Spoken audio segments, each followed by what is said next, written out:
Good morning class 11। आपका second lesson है atomic structure. 30% syllabus आपका क्या किया गया है, कम किया गया है। उसमें से जो डिलीटेड सिलेबस है उस डिलीटेड सिलेबस को हम नहीं पढ़ा रहे। तो आपका सबसे पहला स्टार्ट हो रहा है एटॉमिक स्ट्रक्चर में इलेक्ट्रोमैग्नेटिक रेडिएशन। इलेक्ट्रोमैग्नेटिक रेडिएशन होता क्या है? A wave which are formed as a result of oscillating magnetic and electric field which are perpendicular to each other and both are perpendicular to direction of motion. A wave which are formed as a result of oscillating magnetic and electric field, ऐसा wave जिसका formation magnetic और electric field के oscillation मतलब घूमने के कारण होता है। इस तरीके से ऑसिलेशन होता है। इस तरीके से ऑसिलेशन होता है जब मैग्नेटिक और इलेक्ट्रिक फील्ड का, उसके कारण वेव का क्या होता है, फॉर्मेशन होता है। और वह दोनों which are perpendicular to each other, और वह एक दूसरे के परपेंडिकुलर होते हैं। And both are perpendicular to the direction of motion, और जिस डायरेक्शन में मोशन हो रहा है उस मोशन के डायरेक्शन में भी वह एक दूसरे के क्या होते हैं, परपेंडिकुलर होते हैं। अगर इस डायरेक्शन में मोशन हो रहा तो इस डायरेक्शन में भी वह एक दूसरे के क्या होंगे, परपेंडिकुलर होंगे। और मैग्नेटिक और इलेक्ट्रिक फील्ड में भी वह एक दूसरे के परपेंडिकुलर होंगे। और मैग्नेटिक और इलेक्ट्रिक फील्ड क्या करेगा, ऑसिलेटिंग करेगा, ऑसिलेशन होगा।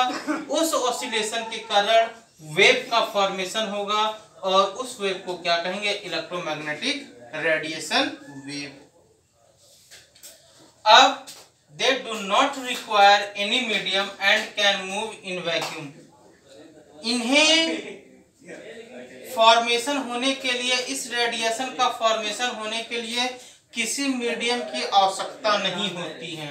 ये वैक्यूम में भी क्या कर सकते हैं, मूव कर सकते हैं। जो लाइट होता है, light is a form of radiation and wave. Light radiation और वेव दोनों के फॉर्म को डिनोट करता है। मतलब लाइट एक ऐसा पार्टिकल है, ऐसा सब्सटेंस है जो रेडिएशन और वेव दोनों की ही प्रॉपर्टी को क्या करता है, शो करता है। अब अगला है various characteristics of wave. Wave के वेरियस कैरेक्टरिस्टिक्स होते हैं, वे क्या होते हैं पहले देख लीजिए। ये फिगर है, इस फिगर को आप देख लीजिए।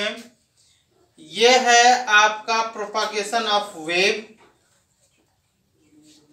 ये ऊपर वाला पोर्शन को, यह जो पोर्शन है, यह पोर्शन आपका कहलाता है क्रस्ट, और ये नीचे वाला पोर्शन आपका कहलाता है थ्रो, THROUGH, थ्रो।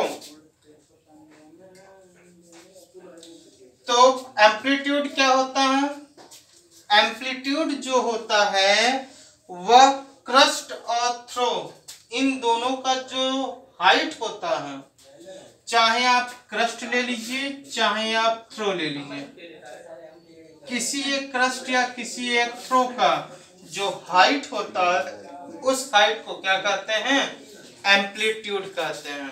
तो इसका आप डेफिनेशन देखिए। द हाइट, it is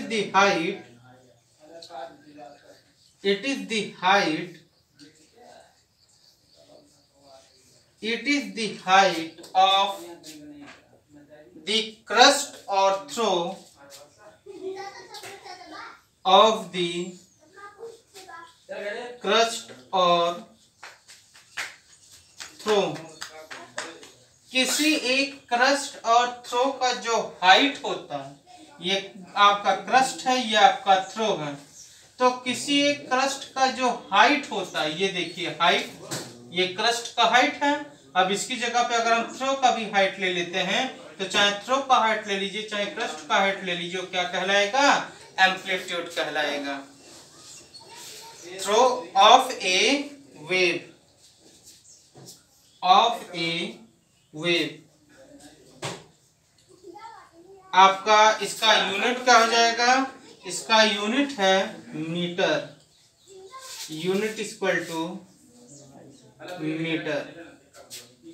दूसरा है आपका frequency, frequency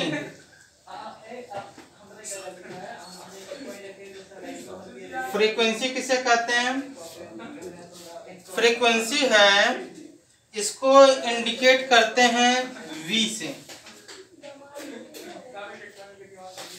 V।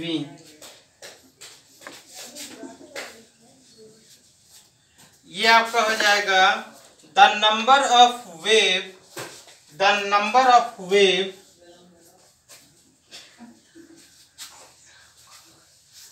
the number of wave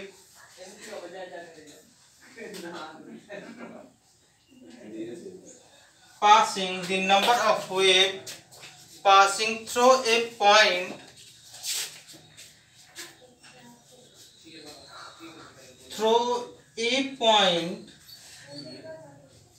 in 1 second, in 1 second is known as frequency। Unit है इसका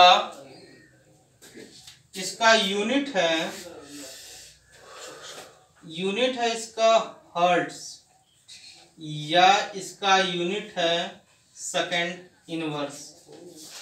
एक सेकंड में मान लिया ये कोई पॉइंट है, मान लीजिए ये कोई पॉइंट है, एक पॉइंट पे, उस पॉइंट से एक सेकंड में कितने वेव मोशन करते हैं या कितने नंबर ऑफ वेव पास कर रहे हैं, उसे हम क्या कहते हैं, फ्रीक्वेंसी कहते हैं। जैसे मान लीजिए यहाँ एक आपका पॉइंट है, इस पॉइंट से कितना आपका वेव मूव कर रहा है, तो नंबर ऑफ वेव क्या कहलाएगा, पासिंग थ्रू इन 1 सेकेंड।